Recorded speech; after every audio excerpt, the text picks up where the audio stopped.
Evet arkadaşlar, yani çok şaşırdım. Sırbistan sınırında, gümrüğünde hiç uğraştırmadılar bizi.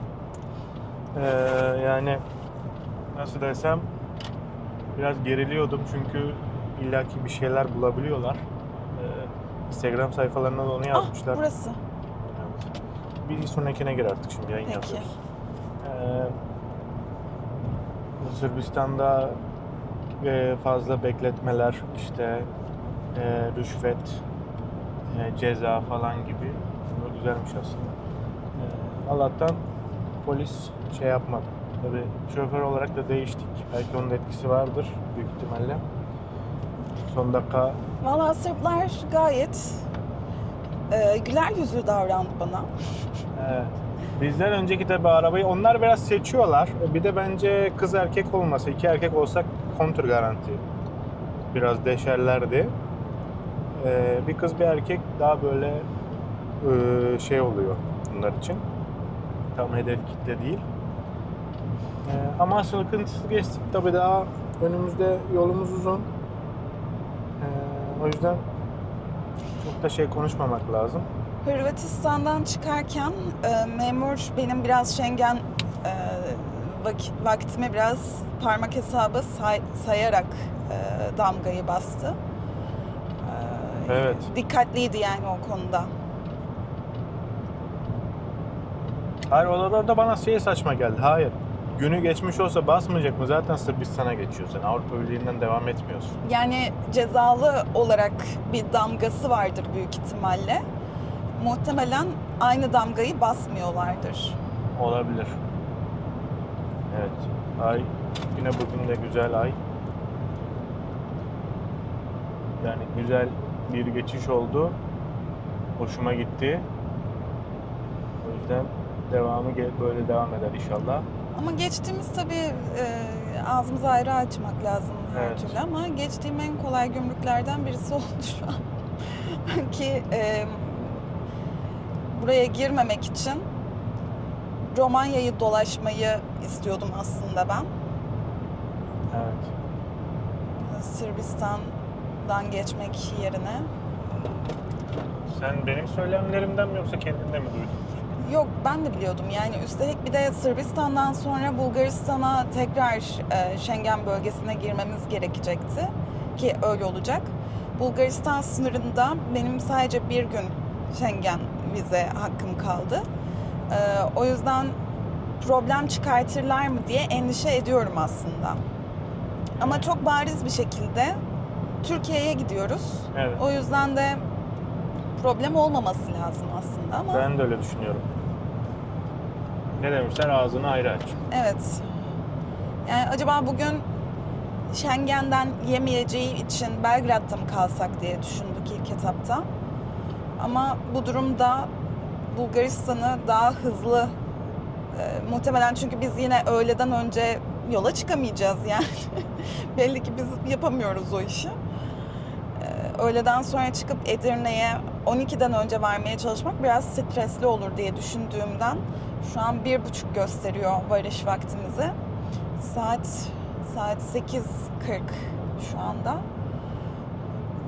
Biraz daha yolumuz var ama en azından bir sonraki günden yolumuzu kısaltmış olacağız. Ben de birazcık daha az stresli olacağım böylece. Evet. Tabii şimdi onu bilmiyorum. Şimdi mesela bu gece burada kalsak bir gün Schengen'den yemiyor ama son gün olduğu için sıkıntı olabileceğini düşündüğümüz için belki 2 gün olsa onu yapabilirdik. Biz de muallakta kaldık. Riske atmak istemedik.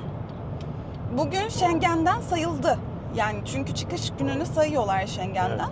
Hani yarın kalıp yarın geceyi de burada geçirecek olsaydık belki mantıklı olabilirdi o şekilde. Olabilir. Yani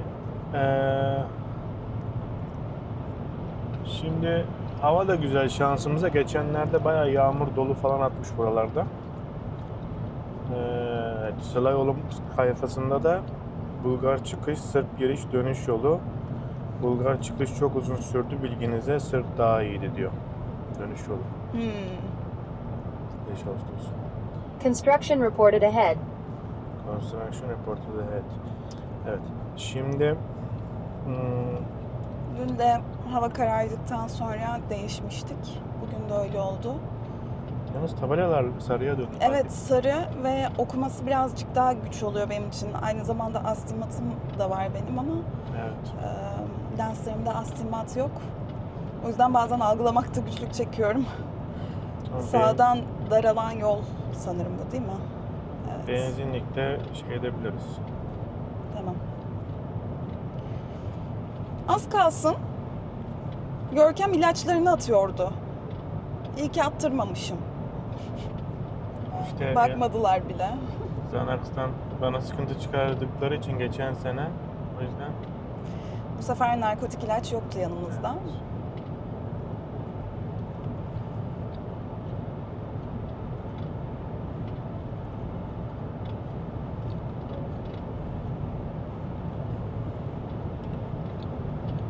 Ay seni Cerrahpaşa.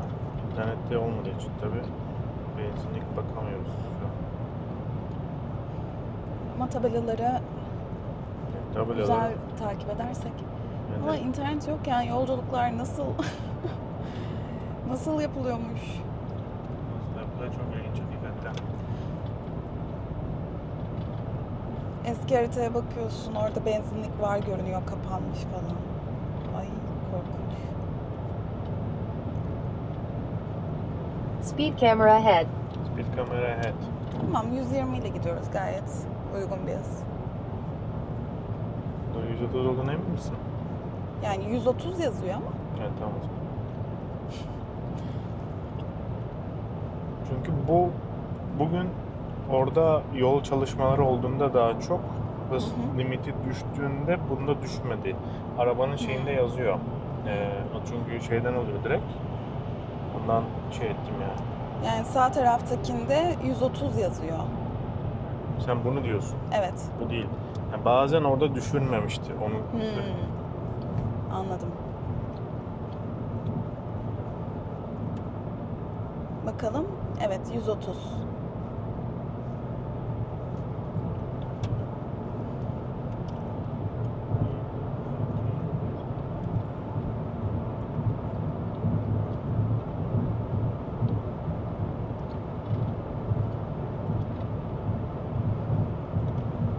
Bu arabanın gerçekten şu far özelliğine bayıldım.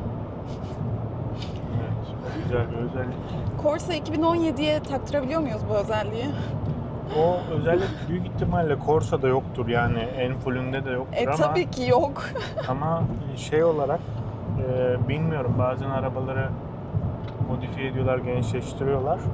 Belki olabiliyordur yani, ben de bilmiyorum. Arabayı değiştiremedikçe modifiyeye düşeceğim galiba.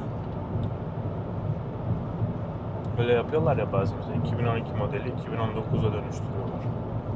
Ama galiba parçaları işte Çin'den falan getiriyorlar. İşte görünümü, iç dışı, içi komple böyle.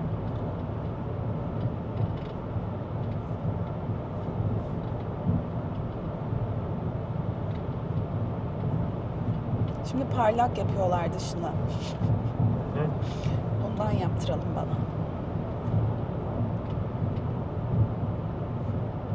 Parlak dediğin kaplama mı? Evet. O çizilmesini falan önlüyormuş ama şeyini. PPF neydi o? Öyle bir şey.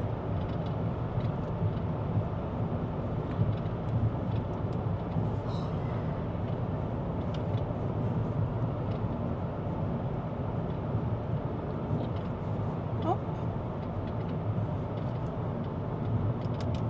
1000 kilometre sonra var. Evet. 1000 kilometre, 1000 metre. Bunu da kaçırmayalım artık. Evet.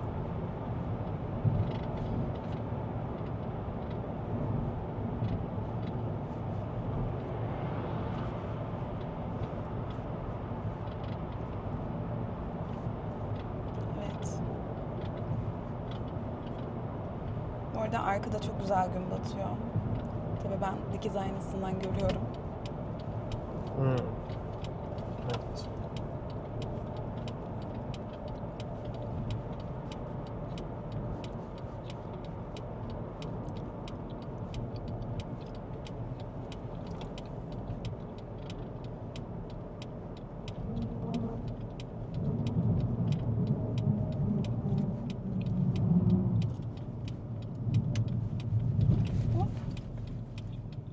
Evet. Benzin almaya ihtiyacımız var mı? Belki biraz alabiliriz. Tamam. Yarım depo var da. Şöyle yürü, öne yanaş. Yayını kapatmamışız. Evet. Evet arkadaşlar. Görüşürüz. Yayını kapatalım. Bak Neyse. engelli yeri var. O zaman ben biraz geri alayım. Yeri var. Şu sağ tarafta Öyle açığa da yapayım. koyabilirsin. Evet arkadaşlar. Görüşmek üzere. Tekrardan yayın açarız size. Hoşçakalın.